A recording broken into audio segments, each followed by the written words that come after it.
I live in the middle of nowhere and this is the scariest thing that has happened to me. I am 15F, but back when this happened I was around 12. I have always been curious. I lived in the middle of nowhere in a big red and blue house. I never had much friends and I was very antisocial because I had undiagnosed autism at the time, although it was normal for me and my siblings to go outside and take walks. We lived next to a girl who went to my school. I barely knew her. Let's call her Ava. Ava also had a sister and we will call her Chris. Ava and Chris were outside the same time as me and my siblings. So naturally, my siblings would hang out with them and I would tag along. Even though I didn't talk much. One day, we all decided to play games together. Now, for this story you have to understand the layout of where we were playing. We were not far from the house and we lived under a hill, so if you left the area you would have to go on a hill. Near the end of the hill there was a small building fenced off and electrical box owned by the government, I would assume. Mind you, nobody is ever here. Across from the building, was a river. And to the left of the river there was pure woods. There was also very huge rocks leading to the woods.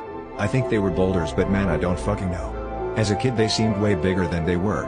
Anyways, we started off with playing Duck Duck Goose. All was normal till we all decided to play hide and seek. Now, mind you, there was a lot of kids. So my brother, 8 years old, was the seeker.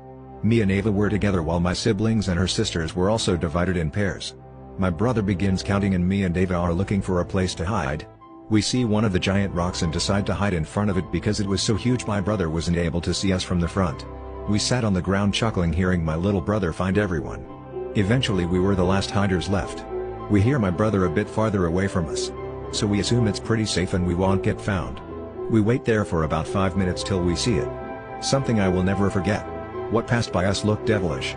It looked mangled up and had patches of skin taken from its fur. It had sharp teeth and gray-brown colored hair. It had cuts all over its body. It was walking on all fours and turned to look at us. Everything after is a blur. The thing ran away and I grabbed Ava's hand and ran. I asked her if she saw it too and she was equally as afraid as me.